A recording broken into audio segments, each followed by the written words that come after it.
All right, welcome to this explainer. Today we're diving straight into the hidden mathematical engine that is quite literally running the modern world.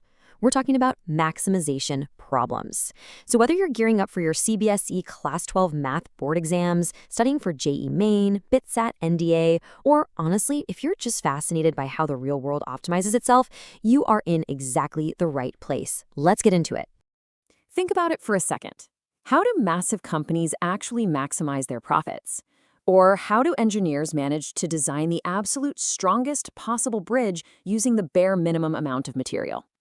Picture a farmer meticulously mapping out land for the highest possible crop yield, or a massive global delivery company figuring out thousands of trucking routes on a digital world map in real time. The secret to how they pull off these incredibly complex, high-stakes tasks, it all comes down to one really powerful mathematical concept. And that concept is maximization.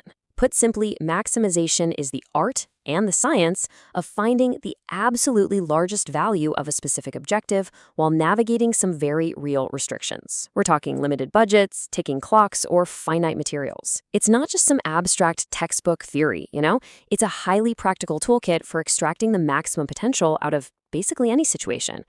Okay, Section 1. Let's decode the specific math components you need to know. First up, we have the objective function.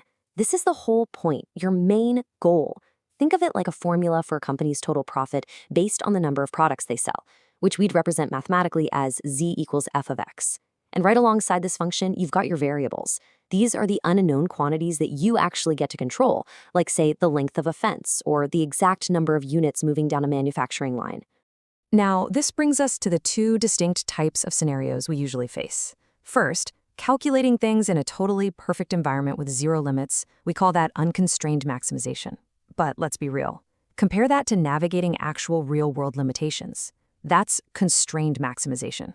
Out in the real world, and especially on your exams, you're almost always dealing with constrained maximization, where your variables absolutely must satisfy certain non-negotiable conditions. Moving right along to Method 1, maximizing with derivatives. Guys, I absolutely love this memory trick from our sources. It's called the FCSC rule, and it is essentially a 4-step cheat code for acing derivative problems. Here's how it works. First, F, find your first derivative. Second, C, find the critical point by setting that exact derivative to 0. Third, S, calculate your second derivative. And finally, C, the conclusion. If your second derivative turns out to be less than 0, boom, you found your maximum. Let's actually apply this, because it works beautifully. Imagine that farmer we talked about mapping out his land. He has exactly 100 meters of fencing to build a rectangular enclosure, and he wants to maximize the area inside. Using our FSCC steps, we set the perimeter equation to 100, which gives us the relationship between length and width. We substitute that into our area formula, take the first derivative, set it to 0 to get that critical point, and then verify the best dimensions using the second derivative test. And by meticulously following those exact steps, we find that making the plot 25 meters by 25 meters, so a perfect square, the math reveals an absolute maximum area of 625 square meters. It's elegant, it's precise, and honestly, it's indisputable. All right, let's look at Method 2, the graphical method. For linear programming problems with 2 variables, we use the 5-step graph rule. First, you draw your constraint lines.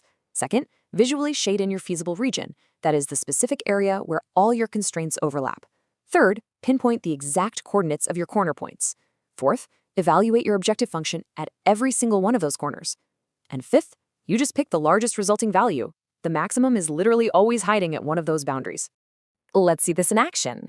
When we map the corner points of a constrained feasible area against an objective function, let's say z equals 4x plus 5y, the optimal path becomes crystal clear.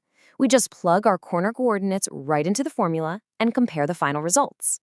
So, looking at the math, the crucial takeaway here is that evaluating the corner point at 0 on the x-axis and 6 on the y-axis gives us our absolute maximum value of 30. Just notice how this graphical method takes all these complex, intersecting limits and elegantly turns them into a super simple comparison of final numbers. Now, just to give you a quick glimpse of what's coming next, for advanced engineering and higher calculus, you're probably going to encounter Lagrange multipliers. This is a method that beautifully balances equality constraints using gradients, symbolized by that lambda multiplier. It's an absolutely foundational tool for complex structural optimization that you'll definitely see in higher-level university math. Which perfectly brings us to our next section, real-world applications. These exact formulas we're talking about, they dictate utility in macroeconomics. They determine crop yields in agriculture. They maximize machine efficiency in global manufacturing and structural integrity in engineering. Even artificial intelligence systems use complex, multivariable maximization to optimize their neural networks and resource scheduling millions of times a second. Seriously, when you learn this math, you are quite literally learning the source code of reality. Let's shift gears to exam tricks and strategies. Time to test your focus with a super quick interactive quiz straight from our source material. Think back to the visual graph and that table we just walked through. In graphical optimization, where does the optimum value actually occur? Take a second, think about it. If you remembered the graph rule we covered, you nailed it. The maximum is always hiding at a corner point. It is never just floating randomly out in the middle of the feasible region. But hey, you really gotta watch out for the common pitfalls, because examiners absolutely love to set traps here. Forgetting your constraints, evaluating the wrong corner points, or skipping that second derivative test will instantly sink your solution.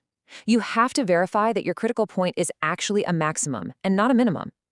So, to avoid those exact mistakes, memorize the P-max rule. Treat it as your ultimate checklist. You can systematically conquer any exam question by first reading the problem carefully. Second, model it by defining your variables and formulas. Third, analyze using derivatives or graphs. And fourth, formally state your maximum. The key here is to always be meticulous. Define your unknown variables crystal clear right at the start of your paper. Draw really neat, well-shaded graphs for linear programming, and please, whatever you do, never forget to label your final answer with the proper units, whether that's square meters, total products built, or maximum profit in dollars. So there you have it. We've covered objective functions, the FSCS rule for derivatives, and the graphical method for linear programming.